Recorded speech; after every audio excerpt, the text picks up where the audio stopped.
Hi,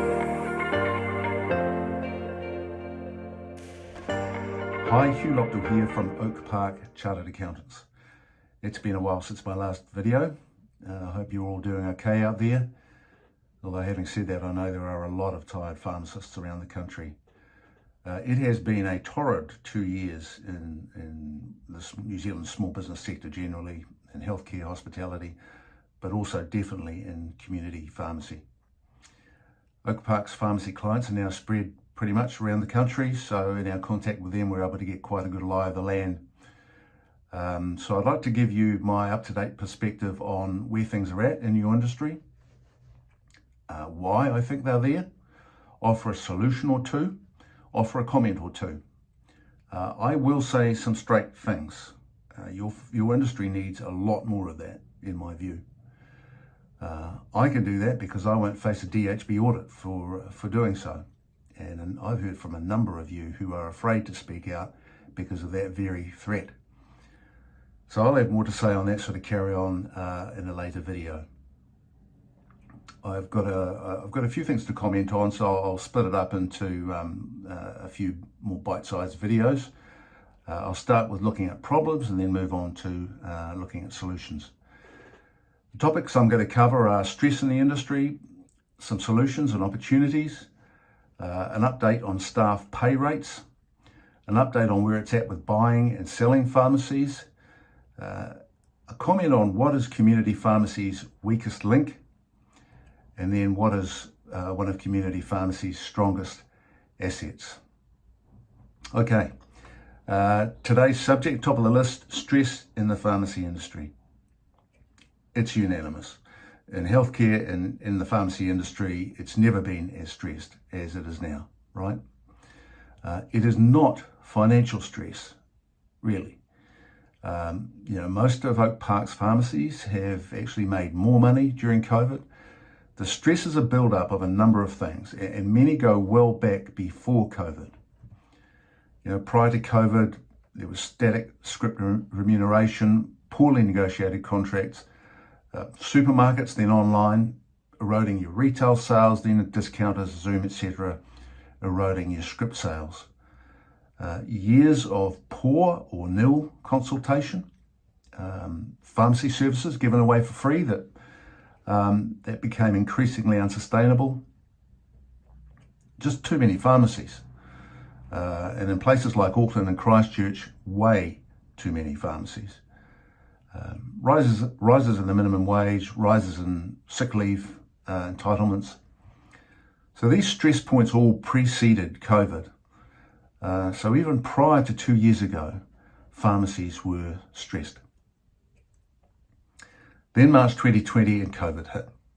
And the disconnect of DHB's ministry and at times your professional bodies from you, community pharmacies, it was always there, but it became glaringly obvious, didn't it? There was a lack of guidance, there was a lack of resourcing, a lack of PPE. What support was there came too late or was misguided, like the $18 million that most of you saw nothing of. Now that is a lot of money to see nothing of, isn't it? Announced by the minister, particularly at a time when you were really under the pump.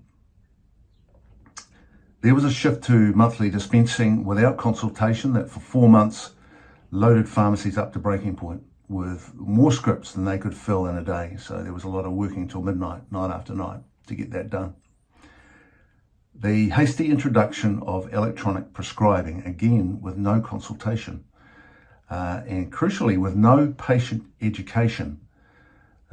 It was bad luck that it was rolled out as COVID hit. It was bad management that it was rolled out without consultation. Some pharmacies tell me it's created more work. So add to all of that, sometimes abusive, unappreciative customers complaining about the copay, complaining about where's my script, it was emailed to you from my doctors, why isn't it ready?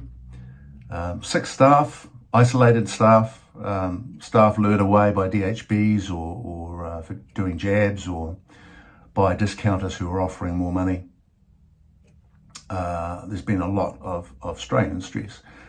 For 2 years, most Oak Park pharmacy owners I've spoken to haven't had more than the odd week's holiday, if they're lucky. Many have struggled to get that. Getting locums is hard, isn't it? And maybe even impossible. So that's pharmacy owners. Unprecedented, sustained stress. It is very unhealthy. But we business owners, I guess we're stronger, we're more stoic. And we know that stress can sometimes come with the territory. So somehow we manage to get through, right? My biggest concern is pharmacy staff. You know, during COVID, pharmacies, like most businesses, suffered acute staff shortages. Healthcare probably leads the way there. The stress inside a pharmacy is felt by everyone working in that pharmacy, isn't it? I've had pharmacy owners tell me they hope their staff don't break. Yeah, it's an incredible thing to hear a good boss say. So for staff, you know, with fellow staff sick, isolating, leaving, maybe they have babies or just leaving for other reasons, there's been more work because scripts are up, right? But it's been spread over fewer people for 2 years solid. The thing with pharmacy, though, is that for some years prior to COVID, pharmacy staff have been watching their pay parity eroded due to the inability of their bosses to offer them more because they themselves are not getting paid more. Since COVID, that has created a big disconnect for pharmacy staff between the high workloads and stress and what they're getting paid compared to what they could get elsewhere. I'll talk more in detail about what's happening with remuneration for pharmacy staff in a later video, but it's not surprising some are getting lured away for more pay. And it's not, I'm sure, just because they are chasing the almighty dollar. More that at least they're going somewhere where their stress and workloads will be more compensated. So whilst some staff are leaving to get paid more, of great concern is that some dissolution staff are leaving the industry altogether. I've heard that a number of young pharmacists have left the industry in their early 20s, figuring that they're still young enough for a change of career to something less stressful, with shorter hours and more pay. Apparently some are moving sideways within the industry, just out of community pharmacy. Some, I'm told, are returning to their country of birth. You know, the career path of owning a pharmacy has always been a drawcard, hasn't it, for the brightest and best, and it still is. But for some, it's no longer as attractive as it used to be, and that's understandable. You know, there's the fear that a discounter will arrive in your suburb or your town. The banks are lending less, interest rates are rising, they've already got a home mortgage. Can they service that, let alone a business mortgage? And there's just general worry about the future and outlook in the industry. A number of pharmacy owners in their 50s and 60s, or just senior pharmacists, are bringing forward their retirements. Well, they're wanting to, but they're finding it hard to find a buyer for their business. The reasons given is because the work pressures are too much, the feeling of being unappreciated, because the money they're being paid by the government doesn't cover for the work put in, and also because of the work, time and effort required by the Pharmacy Council in order for them to recertify. The premature departure of experienced pharmacists is costly to the industry. They're the people that mentor and pass on that wisdom to the young ones. I wish the list ended there. Doesn't. The intake at universities is well down. And presumably that's because clever young things are chatting to their pharmacist friends who don't necessarily paint a good picture of their outlook or their own career. And so they're deciding, some of them, to switch and study something else. There's been a low pass rate of interns, which is unusual and very unhelpful, isn't it? A number of Oak Park's pharmacy owner clients tell me they were looking forward to the break so they could take a holiday, but their intern didn't pass the exam. I haven't talked to anyone who really can explain why that was, but again, the disconnect your professional bodies too often seem to have with the people they represent appears partly to blame here at a time like this. The reopening of the borders, it could end up a two-edged sword. I hope it brings pharmacy staff in, but it could well open the door for young pharmacy staff to leave the country also. Back when COVID hit in March 2020, I posted a video and I said to my business clients, hey, expect that in the same way as the virus, the most vulnerable to the virus are those with pre-existing health conditions. The most vulnerable businesses to the virus are those with pre-existing conditions. And I would say the same of an entire industry and of your industry. If you have a picture of a building and it's structurally sound, and then an earthquake comes, it'll move a bit, but it'll come through fine, and it'll still be intact and solid after the earthquake. But if it has structural problems and cracks in it,